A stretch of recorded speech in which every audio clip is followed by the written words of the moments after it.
Hey, what's going on, everybody? Justin here, and I'm filming this at around midnight because, staying up and not being able to sleep for pretty much no reason is, just so much fun.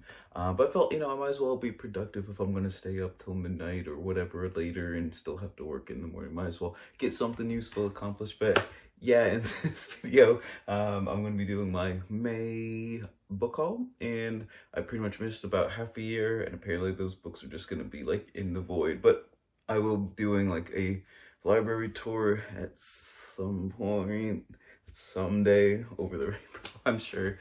But anyways, May was actually a pretty good book haul month for me. I got one of these like thrift type stores, I guess, it's kind of like a charity books shop thing. I'm not 100% sure. It's kind of like donations, but also kind of a store at the same time. But anyways, I found like 10 paperbacks there that were like a dollar-ish a piece, which I thought were really good. So, let's just go ahead and get started. I know I'm starting to become like super long-winded, so let's just go ahead and get started with the video. And the first one I got here is Sex, Death, and Fly Fishing by John Gierach.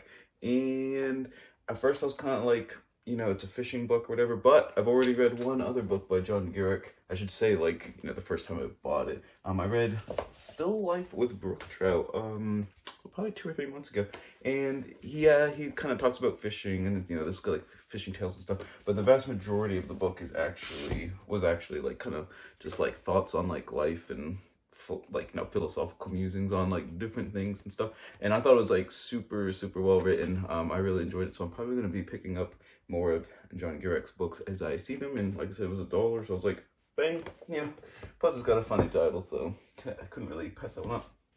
Next up are 2 bushcraft books, which I think are Dave Canterbury's are pretty popular from what I understand. I have a couple books like here.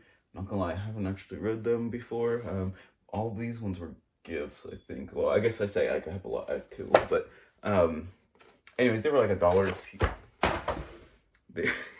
They were $1 a piece, but I was kind of like, you can't really pass that up, I suppose. And one day I might want to get into it. I think people think I'm like into bushcraft and stuff, because I'm always like outdoors and doing outdoor things, but I'm not really into like the survivalist type stuff. Even when I start campfires and stuff, it's like a propane tank and a torch and stuff. So I mean, it might be kind of fun, I guess, like learning some of this stuff, but it's like $1 or whatever. I'll just add to the collection.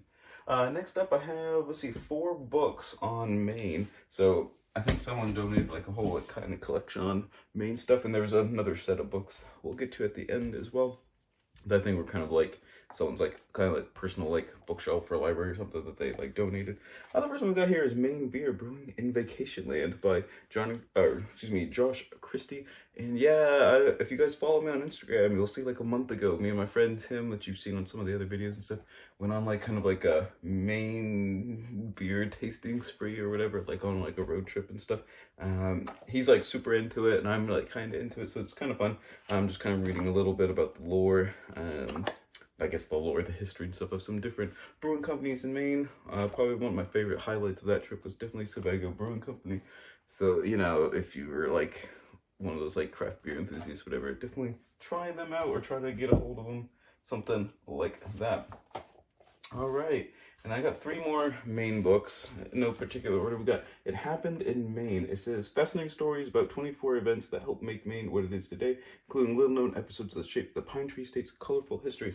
So I think this is just kind of be full of like little factoids and just kind of like little goofy things about the history of Maine. Like, for example, there's a thing called like the Bloodless War, the Pork and Beans War. There was almost a war between the United States and Canada in the early, a little bit after the War of 1812.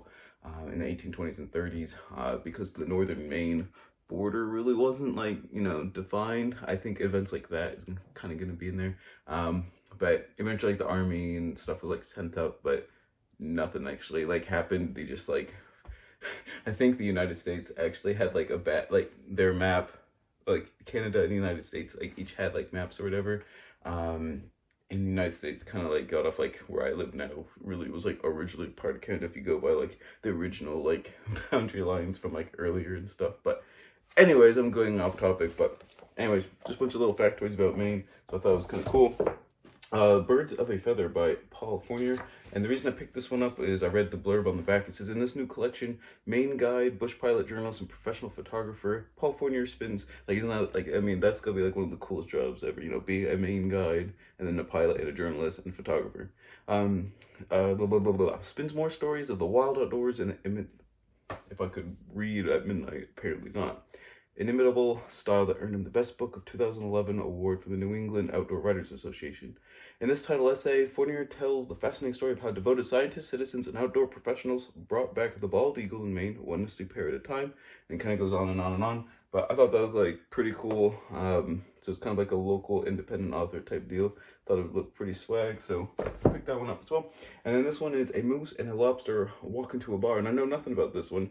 John McDonald, I have heard of him. He's basically a storyteller, comedian, pretty famous in down east Maine and stuff. And I think it's just kind of like a humorous sort of collection of essays and stuff by him. Anyway, so those were a bunch of like Maine books that I thought were pretty cool. Also found two identification guides, I guess you could say. Well, I don't know why I said I guess you could say. I mean, it's like what they are. How to Know the Wildflowers. And this is a Dover book. And I have actually How to Know the Ferns right here, which is the reason I picked this one up as well.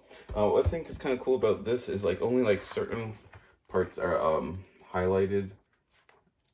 Well, or colored, I should say. Well, maybe not. Maybe I got the wrong. Maybe that's the wrong book.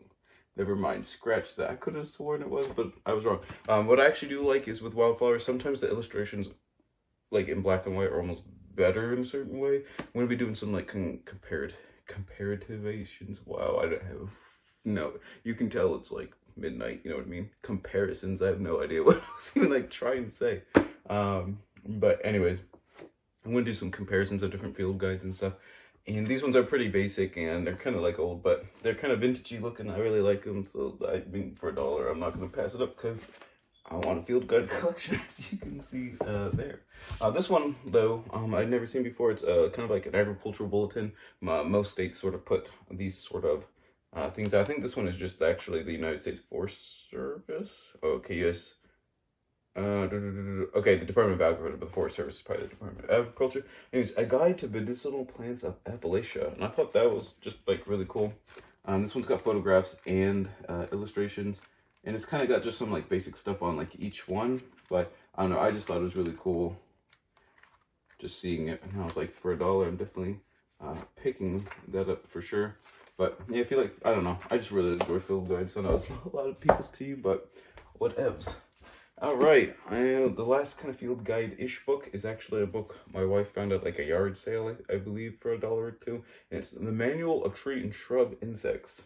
But what's cool is I think it's like about 100 years old, if I remember. 1924, so what, 97 years old, which I thought was pretty cool. So it's got like a lot of, this one has a lot more like sort of information in it, as well as field guide, because I think this was basically, you know, if you have like some sort of agricultural enterprise or farm or whatever, it's kind of talking about how you should like kind of get rid of like the different you know, pests or parasites, bugs, whatever it happens to be and stuff. So I thought it was pretty neat.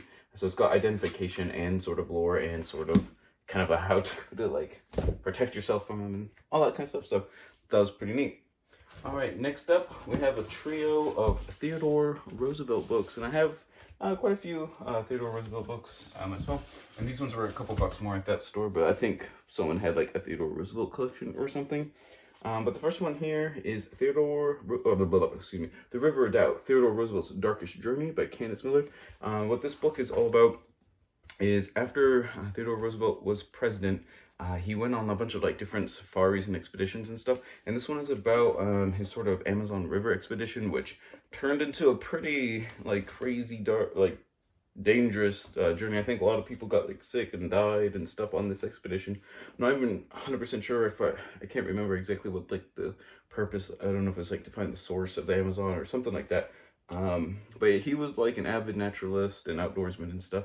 And even after, you know, when he was getting older and after the presidency, he kind of just like did a whole bunch of like adventurous stuff. And, you know, going up the Amazon at the turn of the century, you know, was just something he wanted to do and did it. But like I said, it wasn't all sunshine on that trip. All right, next up is a really cool one. and it's Becoming Teddy Roosevelt, How a Maine Guide Inspired America's 26th President by Andrew Vitze. I thought this was really cool because just from the other biographies and stuff of Theodore Roosevelt that I read, when he was younger, he did do, like I said, he was kind of an outdoorsman, did a lot of stuff out in the woods and things. I think when, I can't remember if he was in his teens or his like young 20s, he did a giant sort of hunting expedition, just hunting trip in northern Maine, and actually in Aroostook County, which is where I live, which is like super rural in the middle of nowhere. But yeah, he found like he became like best friends with this field guide. I don't know if it says right here. Yeah, William Sewell. Like I said, they became like really good friends, and just spent a lot of time together, like doing outdoor stuff. And I know, I guess this book is kind of about like all the like lore and wisdom like Theodore Roosevelt picked up, and maybe some like tidbits, I don't know, that he kind of kept with him from that trip. So I thought that was really cool. Can't really beat that, especially like I said, living in like such a middle of nowhere place. I thought that was pretty cool that there was a book based on that. And then the last one was a pretty good find as well, and it's Colonel Roosevelt by Edmund Morris, which is the third book in his sort of biography of Theodore Roosevelt series. I've read the first two already, The Rise of Theodore Roosevelt and then Theodore Rex.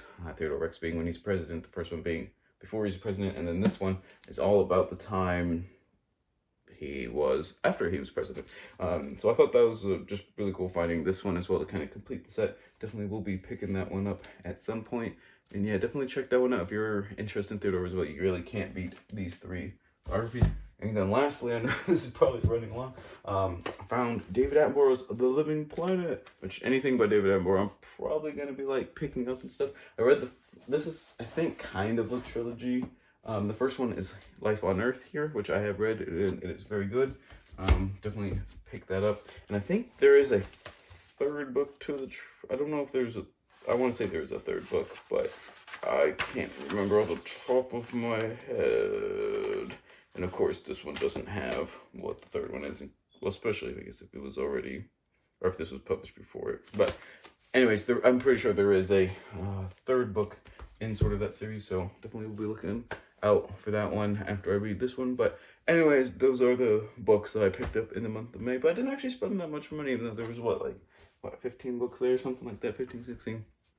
A lot of them were like $1 a piece, so I thought that was pretty cool. If you can remember what the best book you read in May was, let me know down in the comments. I'm always on the lookout for really good books, especially if they're on natural history, stuff like that. Well, I guess regular history and natural history. It's kind of confusing in a way, like, but it's kind of weird to say like biology books, I guess. But anyways, if you want to support the channel, definitely check out my Etsy shop. And once again, I forgot to bring out some signs, and I'm like too lazy to just like go get one and edit it in. But anyways, even just like liking some items in the shop or favoriting the shop definitely helps me out in the algorithms, stuff like that. Don't forget to like, comment, subscribe, all that kind of cool stuff if you made it this far in the video. And always remember, whatever you're reading in July, read victoriously.